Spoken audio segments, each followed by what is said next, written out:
नमस्कार मित्रों, मैं जीसी पांडे क्वेश्चन प्रैक्टिस के साथ फिर मैं आज उपस्थित हूँ। आज ये 52 नंबर सेट है। सेट काफ़ी आपके हो गए हैं। 52 काफ़ी टॉपिक हमने कवर कर लिया है, लेकिन काफ़ी टॉपिक कवर करने के बाद भी आ, अभी बहुत सारे टॉपिक आपके बाकी हैं। सेट्स बिल्कुल नहीं गिनना है आपको, बस टॉपिक देखना है और हम लगभग सब टॉपिक को आपके कवर करेंगे, जिससे आपके एग्जाम की एक अच्छी प्रिपरेशन हो सके। ठीक है। और जैसे कि हम लोग देख ही रहे हैं आप लोग, हाँ, ये क्वेश्चन प्रैक्टिस हमारी टीजीटी के लिए चल रही है, पीजीटी के लिए चल रही है, नेट और जेआरएफ के स्टूडेंट्स के लिए चल रही है, और असिस्टेंट प्रोफेसर के लिए चल रही है। साथ में बीपीएससी और एमपीपीएससी के स्टूडेंट्स के लिए भी हम ये टेस्ट सीरीज चला रहे हैं। ठीक है। जो तुरंत एग्जाम दे रहे हैं उनके लिए बहुत लाभकारी है, लेकिन जो आगे एग्जाम जिनको देना है उनके लिए भी यह तैयारी का एक बहुत बढ़िया जरिया साधन बन सकता है। ठीक है। और ऐसे लोग जो कि अभी एग्जाम दे रहे हैं वो तो ठीक है, लेकिन ऐसे लोग जो अभी आगे एग्जाम आने वाले एग्जाम की तैयारी में लगे हुए हैं उनके लिए एक सुनहरा मौका है साकेत आईएएस के पास। इस समय हम पॉलिटिकल साइंस और हिस्ट्री के रेगुलर बैचेस चल रहे हैं हमारे। ठीक है। इन बैचेस को आप लोग ज्वाइन कर सकते हैं। दोनों ही मोड में है बैच, ये ऑनलाइन मोड में भी है और ये ऑफलाइन मोड में भी है। ठीक है। टाइमिंग इनकी जो यही जो क्लास हमारी है, इसी क्लास को हम लाइव भी करेंगे आपके ऐप पर। ठीक है। तो साकेत सिविल सर्विसेज के नाम से ऐप है, साकेत सिविल सर्विसेज के नाम से आपको ऐप मिलेगा प्ले स्टोर पर भी और iOS पर भी। ठीक है। पॉलिटिकल साइंस की क्लास सुबह 7:30 से 9 है और हिस्ट्री की क्लास है सुबह 9 से 10:30। ठीक है। ये आपको क्लासेस मिलेंगी ऑनलाइन मोड पर भी और ऑफलाइन मोड पर भी। ऑनलाइन की फीस हमने बहुत ही जिन्यून रखी है, बहुत कम फीस है। ये फीस है हमारी 1999 रुपए। ठीक है। और 2 साल की वैलिडिटी के साथ है ये फीस। ठीक है। यानी 2 साल तक इस कोर्स को आप जो है बार बार देख सकते हैं, रिवाइज कर सकते हैं एप्लीकेशन पर। ठीक है।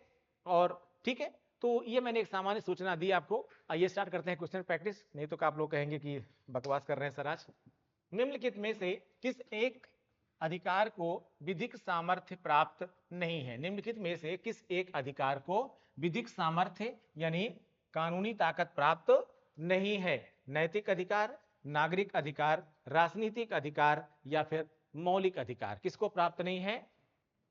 देखिए, कानूनी शक्ति नैतिक अधिकारों को नहीं प्राप्त होती है। कानूनी शक्ति नैतिक अधिकारों को नहीं प्राप्त होती है, क्योंकि दरअसल जो नैतिक अधिकार हैं वास्तव में इनका स्रोत है आपका अंतःकरण। इनका स्रोत है समाज में विभिन्न प्रकार की जो प्रक्रियाएं होती हैं वह। ठीक है। तो नैतिक अधिकार हम समाज में रहकर सीखते हैं, समाज से ही यह जानते हैं कि यह नैतिक है या फिर यह अनैतिक है। और वैसे भी यह व्यक्तिगत भी हो सकता है।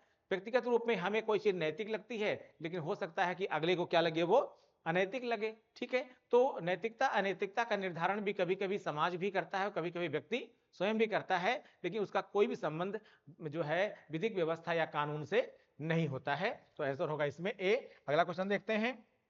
कर्तव्य का पालन कीजिए और अधिकार आपको स्वयं ही मिल जाएंगे। कर्तव्य का पालन कीजिए और अधिकार आपको स्वयं ही मिल जाएंगे, यह कथन किसका है? वाइल्ड का, महात्मा गांधी का, पंडित नेहरू का या फिर लॉस्की का? यह कथन किसका है? ठीक है। यह कथन है महात्मा गांधी का। आंसर होगा इसमें बी, महात्मा गांधी। महात्मा गांधी जी ने लिखा है कि कर्तव्य और अधिकार एक दूसरे के पूरक होते हैं। महात्मा गांधी जी ने लिखा है कि मैंने अपनी अनपढ़ किंतु कर्मठ मां से यह सीखा कि अगर आप कर्तव्यों का पालन कर रहे हैं, आप अपने कर्तव्य का उचित अनुपालन कर रहे हैं, तो अधिकार आपके पास स्वतः चले आते हैं। क्योंकि आपने कर्तव्य का निर्वहन किया है, इसलिए आपका अधिकार भी बनता है। ठीक है। तो यह स्टेटमेंट है महात्मा गांधी जी का। ठीक है। अगला क्वेश्चन देखते हैं हम लोग। ग्रीन के अनुसार निम्नलिखित में से कौन सा प्राकृतिक अधिकारों का स्रोत है? ग्रीन के अनुसार निम्नलिखित में से कौन सा प्राकृतिक अधिकारों का स्रोत है? ठीक है। राज्य, समाज, सामाजिक चेतना या विधि? प्राकृतिक अधिकारों का स्रोत किसके अनुसार? ग्रीन के अनुसार कौन है भाई? राज्य, समाज, सामाजिक चेतना या फिर विधि? आंसर होगा इसमें सामाजिक चेतना, ठीक है। ग्रीन ये कहते हैं कि दरअसल जो प्राकृतिक अधिकार, जो हमारे प्राकृतिक अधिकार हैं, वास्तव में ये प्राकृतिक अधिकार हमें समाज में जो विभिन्न प्रकार की सामाजिक चेतनाएं होती हैं उनसे प्राप्त होते हैं।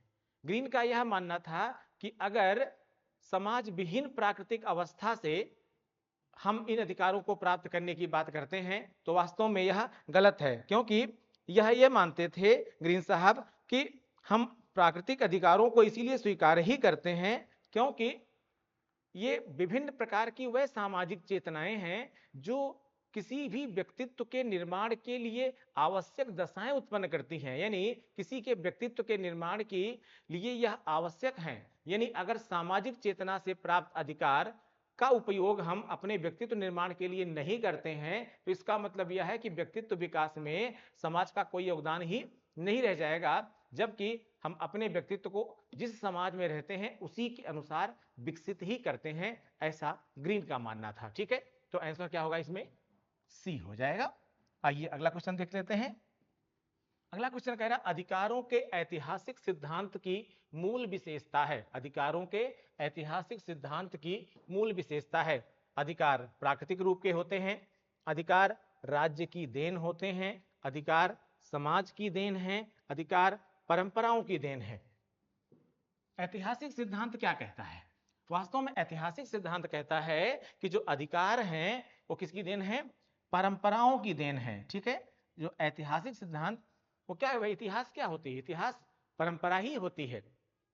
ऐतिहासिक सिद्धांत आपका यह कहता है कि वास्तव में हम जिस भी समाज में रहते हैं उन समाजों में उस समाज में विभिन्न प्रकार के रीति रिवाज चलते हैं, विभिन्न प्रकार के क्रियाकलाप होते हैं और उन्हीं क्रियाकलापों में हम विभिन्न प्रकार के अधिकारों की बात भी करते हैं। ठीक है ना, कि भाई ये हमारा अधिकार है और यह हमारा अधिकार नहीं है। ठीक है, और वह रीति रिवाज आप जिस समाज में रहते हैं आप खुद देखते होंगे कई प्रकार के रीति रिवाज हैं जो परंपरागत रूप में अधिकार स्वरूप ऐसे ही बन जाते हैं और प्रायः आप उन रीति रिवाजों का के खिलाफ विद्रोह भी नहीं कर पाते हैं, या आप कह सकते हैं कि उन रीति रिवाजों का आप अक्षरशः अनुपालन करते हैं जबकि वह तर्क की कसौटी पर वास्तव में खरे उतरे चाहे ना उतरे, लेकिन उनका अनुपालन आप करते हैं। और यहां पर यह भी मानता है क्या आपका ऐतिहासिक सिद्धांत कि वास्तव में इन सिद्धांतों का निर्माण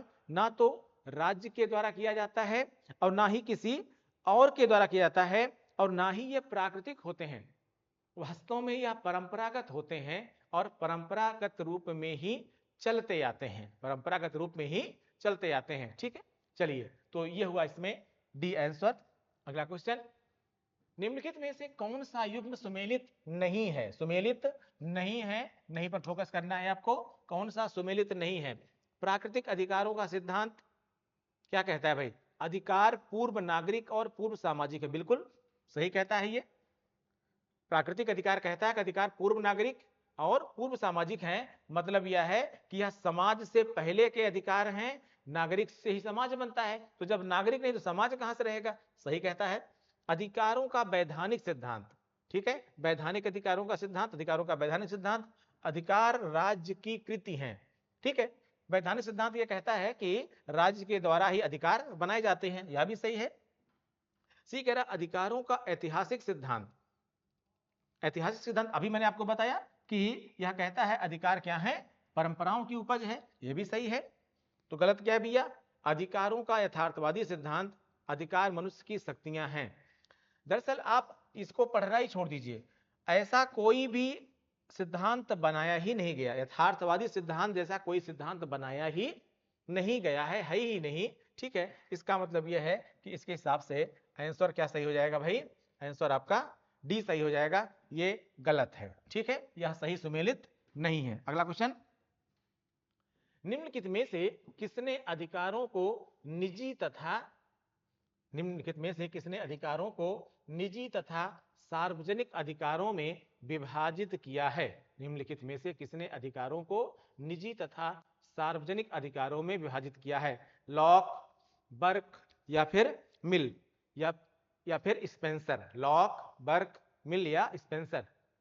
निजी तथा सार्वजनिक, यानी ऐसे अधिकार जो आपके व्यक्तिगत अधिकार हैं या ऐसे अधिकार जो सार्वजनिक अधिकार हैं, वो उनमें विभाजित किया किसने? लॉक ने, बर्क ने, मिल ने या फिर स्पेंसर ने। आंसर होगा इसका स्पेंसर, यानी डी आंसर हो जाएगा इसका। स्पेंसर साहब ये कहते हैं कि समाज स्वाधीनता का अधिकार ये कहते हैं स्पेंसर साहब कि समान स्वाधीनता यानी एक समान स्वतंत्रता का अधिकार सभी व्यक्तियों का मौलिक अधिकार है। ठीक है, और इनका यह मानना होता है कि ये अधिकार तो समान है, लेकिन सभी मौलिक अधिकार जो है वो सबके लिए हो सकते हैं, लेकिन मौलिक अधिकारों से के अतिरिक्त भी कुछ अधिकार ऐसे होते हैं जो केवल व्यक्तिगत होते हैं। यानी आप कह सकते हैं कि कुछ अधिकार ऐसे होते हैं जो आपके व्यक्तिगत हैं और कुछ अधिकार ऐसे हैं जो क्या हैं? सार्वजनिक हैं। तो और अधिकारों को आपको बांटना भी पड़ेगा। अब व्यक्तिगत अधिकार आपके व्यक्तिगत कार्य के लिए हो सकते हैं, पर सार्वजनिक अधिकार तो सभी के लिए है ना। सार्वजनिक अधिकार तो सभी के लिए है ना, और सार्वजनिक अधिकारों को ही कहीं ना कहीं मौलिक अधिकार के तौर पर स्वीकार भी किया जाता है। ठीक है, और स्पेंसर का मानना है कि इन मौलिक अधिकारों से ही अन्य मौलिक अधिकारों की भी क्या होती है? उत्पत्ति होती है। ठीक है, आंसर होगा इसमें डी। अगला क्वेश्चन आपका 7, किसने कहा अधिकार विवेक पर आधारित वह मांग है जिसे समाज मान्यता देता है तथा राज्य द्वारा क्या किया जाता है? उसको लागू किया जाता है। ठीक है, राज्य द्वारा उसको लागू किया जाता है। T H Green, Bosanquet, H J Laski, Locke. अगर कल का सेट आपने सॉल्व किया है तो कल के सेट में आपको इसका आंसर मिल जाएगा। मैंने इस तरह क्वेश्चन कराया है आपको, और इसीलिए मैं कहता हूं आपको कि कोई भी सेट छोड़िए नहीं। अगर आप ऐसे सब्सक्राइबर हैं या व्यूअर्स हमारे हैं जो बाद में जुड़े हैं चैनल से, तो पिछले वाले सेट प्लीज आप लोग जरूर देख लीजिए। आप खुद पाएंगे कि आपकी तैयारी का आधा पोर्शन वहीं से हो जाएगा। ठीक है, ऐसा मेरा विश्वास है, ऐसा मेरा मानना है, अगर आप सही से पढ़ेंगे तो। ठीक है, 10 जगह भाग करके आप कुछ खास हासिल नहीं कर पाते हैं, बल्कि आप एकाग्र रहिए, जो है एक जगह पर कंसंट्रेट रहिए, और अगर कुछ और आपकी डिमांड है या जिसमें आप चाहते हैं कि आपकी तैयारी में कम समय में हम और ये चीज मिल जाए, तो हम वह भी देने की पूरी कोशिश करेंगे आपको। ठीक है, बहरहाल ये किसने कहा अधिकार विवेक पर आधारित वह मांग है जिसे समाज मान्यता देता है तथा राज्य द्वारा लागू किया जाता है? T H Green, Bosanquet, H J Laski, Locke. Answer होगा बोसांके। ठीक है, बी होगा इसका आंसर। बोसांके साहब ये कहते हैं कि अधिकार विवेक पर आधारित तो वह मांग है जिसे समाज मान्यता देता है। भाई, जिन अधिकारों को सामाजिक मान्यता होती है, यानी समाज उनको सही मानता है और यह मानता है कि वास्तव में यह अधिकार आपको मिलने चाहिए, तो राज्य भी अल्टीमेटली उन्हीं अधिकारों को क्या करता है? लागू करता है। अब चाहे वह, जैसे हमारे भारत का संविधान है, तो भारत के संविधान में जो मौलिक अधिकार हैं, क्या यह अधिकार कोई नए हैं? नहीं, यह प्राकृतिक तौर पर या परंपरागत तौर पर आपको पहले से ही मिलते आ रहे थे, या कोई नहीं दे रहा था या कोई बाधा बन रहा था, तो उस बाधा को समाप्त करने के लिए यह आपके लिए आवश्यक कर दिया गया, आपके जीवन के लिए अपरिहार्य कर दिया गया। वास्तव में जीवन के लिए अपरिहार्य, ठीक है, कंपल्सरी, फंक्शनल राइट ही क्या है? फंडामेंटल राइट्स हैं। ठीक है, तो ऐसी स्थिति में जो एक सामाजिक मान्यता वाले अधिकार होते हैं, अल्टीमेटली राज्य क्या करता है? उन्हें ही मौलिक अधिकार के रूप में या किसी अन्य अधिकार के रूप में लागू भी कर देता है। ठीक है, तो इसका आंसर हो जाएगा बी, बोसांके ने ऐसा कहा था। अगला क्वेश्चन, निम्नलिखित में से किसने कल्याणकारी राज्य की अवधारणा को प्रतिपादित किया? कल्याणकारी राज्य की अवधारणा किसने प्रतिपादित किया था? और ये क्वेश्चन कई बार पूछा गया है, पहले के सेट में भी किसी अलग फॉर्म में करा चुका हूं। वास्तव में इसको सेट में क्या हमने कुछ फैक्ट्स आपको दिए थे, अब आप लोग कितने याद करते हैं कितने नहीं याद करते हैं, पर इसीलिए मैं कह रहा हूं कि मैं केवल क्वेश्चन प्रैक्टिस नहीं करा रहा हूं, बल्कि आपको बहुत सारे फैक्ट्स दे रहा हूं, तथ्य दे रहा हूं, जो एक्स्ट्रा देता हूं। कुछ कुछ तो पेज के तौर पर दे देता हूं, आज भी कुछ पेज दूंगा मैं आपको। ध्यान से देखिए, आंसर होगा TH ग्रीन। क्या हो जाएगा? TH ग्रीन यानी सी हो जाएगा।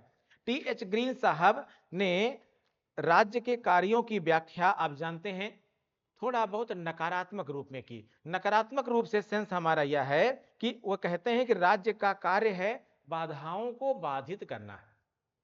राज्य का कार्य है बाधाओं को बाधित करना, लेकिन वह यह मानते हैं कि यानी एक नकारात्मक भूमिका के बावजूद भी ग्रीन साहब यह मानते हैं कि यदि मान लीजिए बेकारी है, भुखमरी है, या अशिक्षा है, या शराबखोरी है, जिससे लोगों का व्यक्तित्व नष्ट हो रहा है, यानी जिससे व्यक्ति के व्यक्तित्व की हानि के साथ साथ समाज की भी हानि हो रही है, तो ऐसी स्थिति में राज्य का यह कर्तव्य बनता है कि वह इसे समाप्त करे।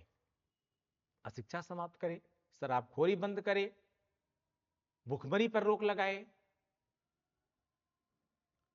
लोगों के पास रोजगार नहीं तो रोजगार उपलब्ध कराए, बेकारी। ठीक है, तो यह सब राज्य के कहीं ना कहीं क्या है, एक सकारात्मक कार्य हैं, लेकिन वह वास्तव में इन कार्यों को राज्य का कार्य जरूर मानता है, लेकिन कहीं ना कहीं वो राज्य के कार्यों की नकारात्मक व्याख्या के साथ इनको जोड़ता है। बहरहाल अगला क्वेश्चन देखते हैं हम लोग। यूनानी नागरिक को काम करने का अधिकार है। यूनानी नागरिक को कार्य करने का अधिकार है, उसे अस्तित्व के साधनों के अभिगमन से वंचित करने का आशय है, उसे उस चीज से वंचित करना जो उसके व्यक्तित्व के विकास को संभव बनाती है, जो उसके व्यक्तित्व के विकास को संभव बनाती है। यह किसने कहा? ठीक है, फिर से एक बार पढ़िए। नागरिक को काम करने का अधिकार है, उसे अस्तित्व के साधनों के अभिगमन से वंचित करने का आशय है, उसे उस चीज से वंचित करना जो उसके व्यक्तित्व के विकास को संभव बनाती है। क्या किसने कहा?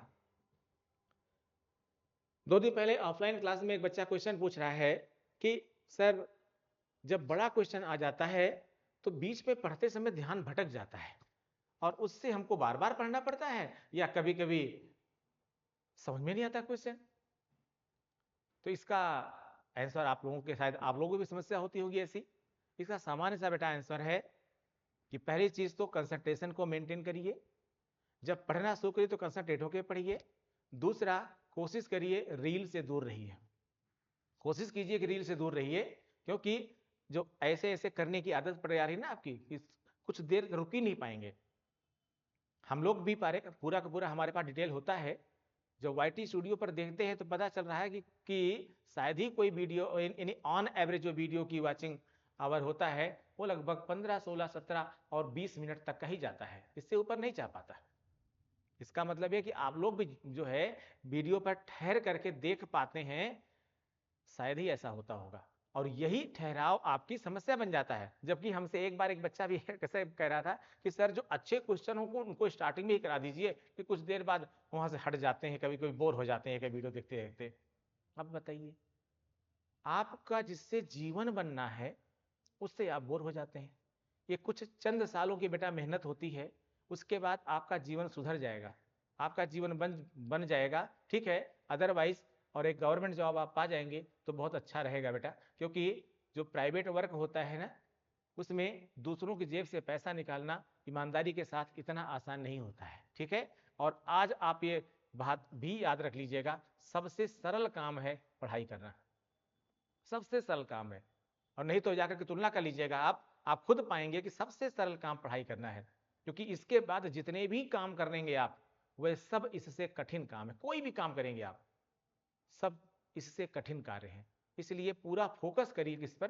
पढ़ाई पर, जिससे आपकी लाइफ बन सके। ठीक है, और आगे फ्यूचर में आने वाली बहुत सारी समस्याओं से आप बच जाएंगे।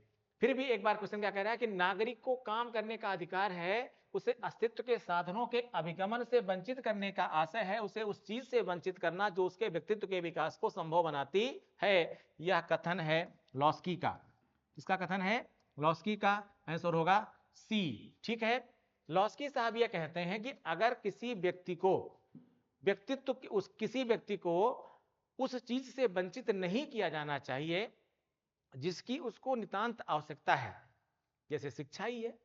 अब अगर शिक्षा की आवश्यकता है और अगर उसको नहीं मिलेगी तो जाहिर है कि उसका व्यक्तित्व का विकास पूरी तरह से नहीं हो पाएगा। ठीक है, और आप ऐसा मान सकते हैं कि नागरिकों को विभिन्न प्रकार के अधिकार प्राप्त होने चाहिए। और इसी में लॉस्की साहब काम करने के अधिकार को भी शामिल करते हैं। वह कहते हैं कि काम करने का अधिकार एक ऐसा अधिकार है, अगर इस अधिकार से राज्य के नागरिकों को वंचित किया जाता है या राज्य द्वारा नागरिकों को वंचित किया जाता है तो इसका मतलब यह है कि वह अपने व्यक्तित्व विकास को पूर्ण नहीं कर पाएगा। और यह बात उन्होंने कही है अपनी बुक ग्रामर ऑफ पॉलिटिक्स में, ग्रामर ऑफ पॉलिटिक्स में। ठीक है, तो आइए अगला क्वेश्चन हम लोग देख लेते हैं। ठीक है, 10वां क्वेश्चन आपका क्या है? अधिकारों का महत्व केवल कर्तव्यों के संसार में ही होता है। अधिकारों का महत्व केवल कर्तव्यों के संसार में ही होता है, यह किसका कथन है? लॉस्की का, हॉलैंड का, वाइल्ड का, गेटल का? अधिकारों का महत्व केवल कर्तव्यों के संसार में ही है होता है, यह कथन किसका है? जो मैंने अभी गांधी जी का स्टेटमेंट बताया था आपको मैंने, क्योंकि आज हम जो क्वेश्चन करवा रहे हैं वो सब अधिकार और कर्तव्य पर ही हैं, तो ऐसे में यह उसी संबंधित है कि अधिकारों का महत्व, जैसा मैंने गांधी जी ने स्टेटमेंट दिया था बिल्कुल वैसे है कि अधिकारों का महत्व केवल कर्तव्यों के संसार में ही होता है। यानी अगर आप कर्तव्यों का अनुपालन कर रहे हैं तो अधिकार भी आपको मिलने चाहिए, अगर आप कर्तव्य का निर्वहन नहीं कर रहे हैं तो अधिकार भी आपको प्राप्त नहीं होने चाहिए। यानी आप ऐसे भी कह सकते हैं अगर आप काम कर रहे हैं तो अधिकार मांग सकते हैं, काम ही नहीं कर रहे हो तो काहे का अधिकार मांग रहे हो? घर में कोई काम धाम करते नहीं हो, खाना खाने चले जाए, खाना दीजिए खाना दीजिए, भाई काम करोगे तब ना खाना प्राप्त जो है भोजन प्राप्त करने का भी आपको अधिकार होगा। पता चला कि आप काम धाम तो कुछ कर नहीं रहे हो, जैसे आप ही लोग हैं पढ़ लिख के गए और कहा जो है मम्मी जी चाय बना दीजिए, तो मम्मी जी खुशी से चाय आपको दे देंगी क्योंकि आप पढ़ के आ रहे हैं, बेटा पढ़ के आ रहा है, कोई बात नहीं है, जरूरत है उसको। लेकिन तुम बाहर टहल के आए दोस्तों के साथ, मम्मी चाय बना दो, मम्मी कहा चाय बना दी, लेकिन भैया मम्मी आपको क्यों चाय बना के दी थी? क्या आप कोई मेहनत करने गए थे क्या? क्योंकि आपने कर्तव्य का निर्वहन नहीं किया। ठीक है, यह कथन है वाइल्ड का। लेकिन यहां पर एक चीज अभी भी देख लीजिएगा आप, आंसर तो इसका सी है, लेकिन इसके बारे में कुछ और लोगों ने भी कुछ बातें कही हैं, मैं उनको आपको यहां पर फैक्ट के तौर पर दे रहा हूं, इसको भी नोट कर लीजिए आप लोग, और या इसका स्क्रीनशॉट भी आप लोग ले सकते हैं। व्यक्ति के अधिकार और कर्तव्य दोनों घनिष्ठ रूप से जुड़े हुए हैं। डॉक्टर बेनी प्रसाद इन्हें का ये स्टेटमेंट है, आगे इसको पढ़ लिया क्योंकि क्वेश्चन पूछा गया है। डॉक्टर बेनी प्रसाद ने इन्हें एक ही सिक्के के दो पहलू बताया है। आपसे क्वेश्चन पूछा गया है कि अधिकार और कर्तव्य एक ही सिक्के के दो पहलू हैं, ऐसा किसने कहा है? किसने कहा है? डॉक्टर बेनी प्रसाद जी ने कहा है। ठीक है, ग्रे ने अधिकार को कर्तव्य का पूरक बताया है। किसने? ग्रे ने अधिकार को कर्तव्य का पूरक बताया है। इसी संदर्भ में वाइल्ड क्या कहते हैं? वाइल्ड ने कहा, लिखा है कि अधिकारों का महत्व केवल कर्तव्यों के संसार में ही होता है। ठीक है, बिना कर्तव्य के अधिकार निरर्थक हो जाते हैं। इसीलिए महात्मा गांधी ने कहा था कर्तव्य का पालन कीजिए और अधिकार स्वतः ही आपको मिल जाएगा, जैसा मैंने अभी क्वेश्चन में इससे पहले कराया था। ठीक है, तो ये आपको समझ में आ गया होगा। आइए अगला क्वेश्चन देख लेते हैं हम लोग। सूची 1, जिन्हें हम सही तौर पर अधिकार कहते हैं वह वास्तव में सही तौर पर कहलाने वाले, ये सूची 1 का कोई मतलब नहीं है भाई, ये यहां पर गलती से जुड़ा है। ठीक है, इसका कोई मतलब यहां पे नहीं है, ये कहां से आ गया भगवान जाने। ठीक है, चलिए देखते हैं क्या है। जिन्हें हम सही तौर पर अधिकार कहते हैं वे वास्तव में सही तौर पर कहलाए जाने वाले कानून की रचनाएं हैं। जिन्हें हम सही तौर पर अधिकार कहते हैं वे वास्तव में सही तौर पर कहलाए जाने वाले कानून की रचनाएं हैं। अधिकारों की यह परिभाषा किससे संबंधित है?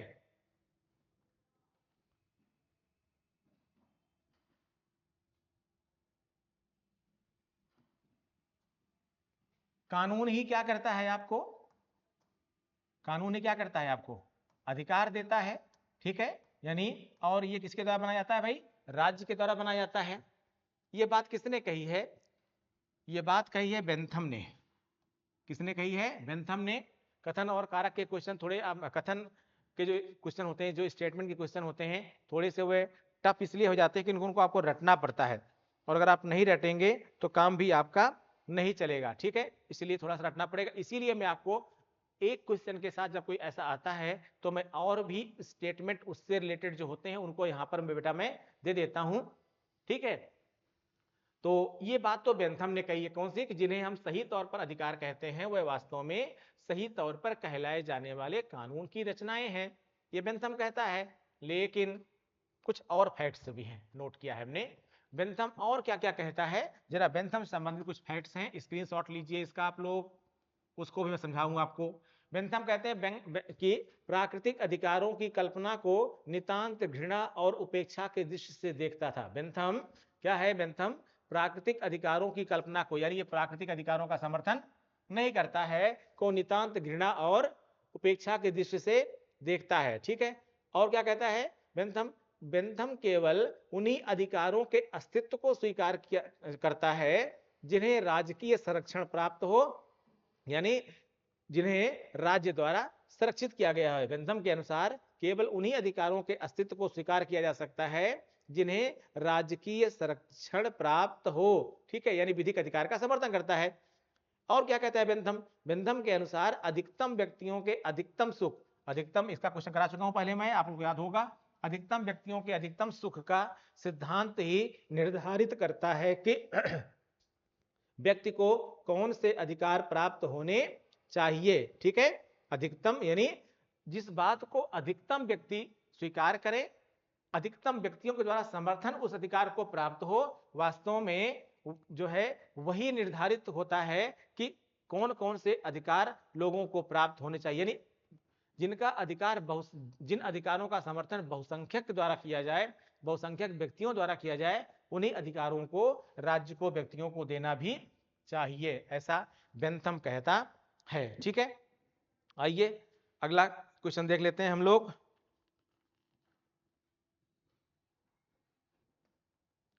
पैन ऑप्टिकन निम्नलिखित में से किसका आदर्श उदाहरण है, ठीक है। पैन ऑप्टिकन निम्नलिखित में से किसका आदर्श उदाहरण है? पैन ऑप्टिकन, ये शब्द थोड़ा अटपटा सा लग सकता है आपको, लेकिन जानिए जरूरी क्योंकि इससे पूछा गया है। पैन ऑप्टिकन निम्नलिखित में से किसका आदर्श उदाहरण है? जेल, शिक्षा व्यवस्था, कानून व्यवस्था, रसोई। जेल, शिक्षा व्यवस्था, कानून व्यवस्था, रसोई, पैन ऑप्टिकन। दरअसल आंसर इसका होगा जेल। इसमें दो शब्द हैं, एक है पैन और दूसरा है ऑप्टिकन। क्या है? एक है पैन और दूसरा है ऑप्टिकन। दरअसल पैन का मतलब होता है कैदी, पैन का मतलब क्या होता है? कैदी। और ऑप्टिकन का मतलब होता है निगरानी रखना, निगरानी रखना। और अगर आप इन दोनों को सम्मिलित करेंगे तो वह स्थान क्या हो सकता है? जेल ही हो सकती है। वह स्थान क्या हो सकता है भाई? वह स्थान जो है वो जेल ही हो सकती है, जहां पर कैदियों को रखा भी जाता है और उन पर निगरानी भी रखी जा सकती है, ठीक है भैया। तो इसका आंसर क्या हो जाएगा? जेल। अगला क्वेश्चन देखते हैं। व्यक्ति का वह अधिकार जो उसे सहज ही प्राप्त है, जिससे उसे वंचित नहीं किया जा सकता और ना उसे स्थानांतरित किया जा सकता है, ना उसे स्थानांतरित किया जा सकता है, वह कौन सा अधिकार है भाई?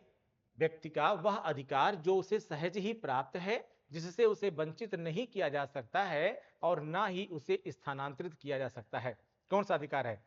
स्वतंत्रता का अधिकार, प्राकृतिक अधिकार, राजनैतिक अधिकार, सामाजिक अधिकार। ज्यादा कुछ सोचना नहीं है इसमें, सीधे आंसर क्या हो जाएगा भाई? प्राकृतिक अधिकार, ठीक है। अगला क्वेश्चन देख लेते हैं। वैधानिक अधिकारों के पीछे कौन सी शक्ति है? वैधानिक अधिकारों के पीछे कौन सी शक्ति है? कानून की शक्ति, नैतिकता की शक्ति, न्यायालयों की शक्ति, नीति शास्त्र की शक्ति। भाई वैधानिक अधिकारों यानी लीगल राइट की शक्ति क्या है? वैधानिक अधिकारों के पीछे कौन सी शक्ति है? इसमें भी ज्यादा कुछ आपको सोचना नहीं है। लीगल राइट का मतलब ही होता है, अब उसको चाहे आप हिंदी में कह लीजिए चाहे उसको इंग्लिश में कह लीजिए, आंसर क्या होगा इसका? कानून की शक्ति। वैधानिक अधिकारों के पीछे कौन सी शक्ति है भाई? ठीक है, लीगल राइट्स का मतलब ही क्या होता है? बोलो भाई। Power of law.